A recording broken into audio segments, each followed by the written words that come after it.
আগে ঘুষ দিতাম 1,00,000 টাকা, এখন দিই 5,00,000 টাকা। যে আমি নিজে 15 বছরে 11বার জেলে গেছি। আমি এই জন্য কথা বলছি যে 11বার জেলে গিয়ে সেখানে কয়েক মাসের জেলে থাকলে সেই অবস্থাটা রাজনীতির কিভাবে দাঁড়ায় আমার দলের ক্ষেত্রে, আমার কর্মীদের ক্ষেত্রে, সেটা আপনারা খুব ভালো করে বোঝেন। 60 লক্ষ মানুষের বিরুদ্ধে মিথ্যা মামলা, কমপ্লিটলি 60 লক্ষকে বিশ্বাস করতে চায় না। এবং এই মানুষগুলোকে প্রতিদিন আপনার কাঠ করা দিয়ে দাঁড়াতে হয়, জামিন নিতে হয়, একটা আলাদা একটা ব্যাপার আছে। আমাদের গুম হয়েছে, ওই যেটা আমরা প্রথম শুনলাম এই সময় বাংলাদেশে গুম হওয়ার ব্যাপারটা, আর তার আগে আমরা বাংলাদেশে শুনিনি, ইলিয়াস আলী থেকে শুরু করে এই অবস্থাগুলো চলে বাংলাদেশের রাজনৈতিক যে কাঠামোটা, এটাকে একেবারে পুরোপুরি ধ্বংস করে ফেলা হয়েছে।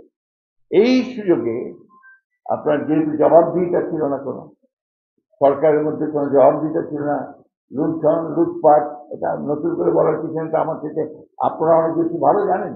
কিন্তু আমরা চেষ্টা করেছি, বারবার আমরা রাস্তায় নেমেছি, বারবার কথা বলছি, মানুষের সমর্থন করবার চেষ্টা করেছি। আর যাই হোক, শেষ পর্যন্ত আমি মনে করি যেটা একটা অভূতপূর্ব একটা উত্থানের মধ্য দিয়ে, ছাত্র গণঅভ্যুত্থানের মধ্য দিয়ে আমরা একটা পরিবর্তন নিয়ে এসে আবার একটা সুযোগ তৈরি করতে সক্ষম হয়েছি, যে একটা নতুন করে বাংলাদেশ নির্মাণ করবার জন্য।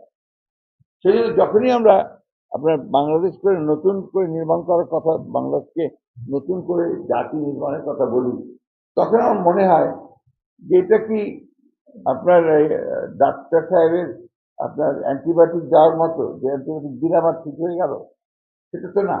সেটা উনি বলছেন মিথস্ক্রিয়ার মধ্যে দিয়ে একটা পুরোপুরি সবকিছুর মধ্যে দিয়ে আপনার একটা জিনিস বলিয়ে আসে। এই জন্যে আমাদের, আমি মনে করি হতাশ হওয়ার খুব বেশি কারণ নেই। সমস্যা তো আছে, প্রতিদিন সমস্যা, প্রতিদিন নেগেটিভ সমস্ত আপনার কথাবার্তা আসছে মিডিয়াতে, বিভিন্ন জায়গায় আলোচনা হয়েছে। আমরা আবার সোশ্যাল মিডিয়া, সেই সোশ্যাল মিডিয়ার যে একটা ভয়াবহতা এই সমাজকে গ্রাস করে ফেলছে, এটা আপনারা কতটুকু উপলব্ধি করছেন আমি জানি না। মনে হয় সরকারের উপদেষ্টার মধ্যে এখানে আছেন, ওনারা খুব ভালো করে উপলব্ধি করছেন যে আপনার যে মত তৈরি করার যে ব্যাপারটা, সেটা কিভাবে সরকারকে আপনার মাঝে মাঝে আক্রমণ করছে। শাসনের ক্ষেত্রে যেটা বলা হয়েছে, মনে হয় আপনার গভর্নেন্স আসলে এখন সেক্রেটারিয়েটে কিছুটা থাকতে পারে, বাইরে গভর্নেন্স বলতে খুব বেশি কিছু নাই, চলছে। আপনার সবাই মিলে কোঅপারেট করছে বলে চলছে। আমি গতকালই একজন বড় ব্যবসায়ী আমার সাথে দেখা কথা হলো, তিনি বলছিলেন যে আগে ঘুষ দিতাম 1,00,000 টাকা, এখন দিই 5,00,000 টাকা। এটা আমি জানি না মহোদয় এটাকে কিভাবে দেখবেন, অন্যভাবে মনে করবেন কিনা, but that's the truth, that's the reality. পুলিশের কোনো পরিবর্তনই হয়নি, বরঞ্চ তারা আরো সুযোগ নিয়ে, একবার বলে যে মিলিটারির কাছে যাও, আরেকবার বলে যে কোর্টে যাও, এভাবে পুলিশ তার দায়িত্ব এগিয়ে যাওয়ার চেষ্টা করছে। কারণ তারা তো আসলে কনফিডেন্সই নেই। পুলিশ তো সেই পুলিশ না যে আপনার কনফিডেন্স নিয়ে কাজ করতে পারে, কারণ তারা তো আপনার ওই বিগত সরকারের সেই সমস্ত অপকর্মগুলোর সঙ্গে জড়িত।